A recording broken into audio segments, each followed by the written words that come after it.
నేను టైలరింగ్ చేస్తా. ఉమ్, బాగా కాళ్ళు వాసేవి. కూర్చుంటే ఉదయం నుండి సాయంత్రం దాకా బాగా కూర్చుంటా సార్ నేను మిషన్ మీద.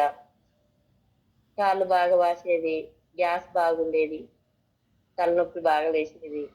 ఇట్లా పద్మ మేడం గారుండి ఏమైంది అక్క ఇంత పక్కగా అయినావు అనేసి అడిగితే, ఇట్లా నేను హెర్బల్ ది తాగుతున్నారా, వస్తే రా తాగుదు నువ్వు కూడా అని చెప్పేసి అక్క పరిచయం చేసింది నాకు. ఉమ్, ఆ అక్క దగ్గరికి వెళ్ళి తీసుకున్నా సార్ నేను. ఓకే. ఇప్పుడు చాలా గ్యాస్ తక్కువైంది, కాళ్ళు వాపులు తక్కువైనాయి, హెడేక్ లేదు. అసలు నేను రోజు పిచ్చి పిచ్చిగా తాగేస్తారు అసలు టీ అయితే దాదాపు ఒక 10 టైమ్స్ అట్లా తాగేది చాయ్. ఉమ్, అసలు ఒక్కసారి అంటే ఒక్కసారి కూడా ఇప్పుడు తాగకుండా పక్కకు పడేసిన సార్. అసలు దాని వైపు కూడా చూడట్లేదు నేనైతే.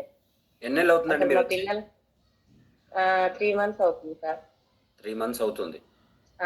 3 మంత్స్ అవుతున్నట్టుంది సార్. 2 మంత్స్ అయితే పక్కా. ఓకే. మరి మీరు ఏమేమి మార్చుకున్నారు మేడం? అలవాట్లు, జీవన విధానం ఏ మార్పులు చేసుకుంటే ఇంత రిజల్ట్ వచ్చింది మీకు? టీ మాత్రం మొత్తం పూరా బంద్ చేసిన సార్ నేను. ఉమ్, తర్వాత ఫుడ్ కూడా అంత ముందు కూడా నేను ఫుడ్ ఎక్కువ తీసుకునేదాన్ని కాదు. నాకు ఉమ్, కొంచెం అరగకపోయేది. ఇక్కడ ఏదో కడపించుకుపోయినట్టు ఉండేది. ఫుడ్ అయితే అప్పుడు కూడా తక్కువనే తీసుకునేది. ఇప్పుడు కూడా 2 పూటల ఇది షేక్ తీసుకుంటున్నా.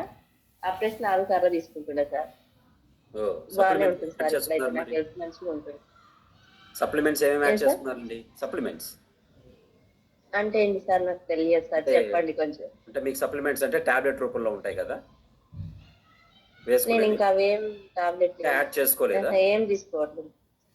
ఇస్తారండి, ఉహు. పద్మా గారు ఇస్తారు. అడగండి. ఇట్లా సార్ సప్లిమెంట్స్ యాడ్ చేసుకున్నారంటే ఉమ్. మల్టీవిటమిన్ అని ఉంటుంది, అది ఇస్తారు. అది బేసిక్ ఖచ్చితంగా ఓకే కావాలన్నమాట. సార్. ఎగ్తో పాటు మల్టీవిటమిన్ కంపల్సరీ కావాలి. యాడ్ చేసుకోండి అది కూడా. Okay. Right okay madam. Sir. Okay. Right, thank you okay, అండి. Thank you.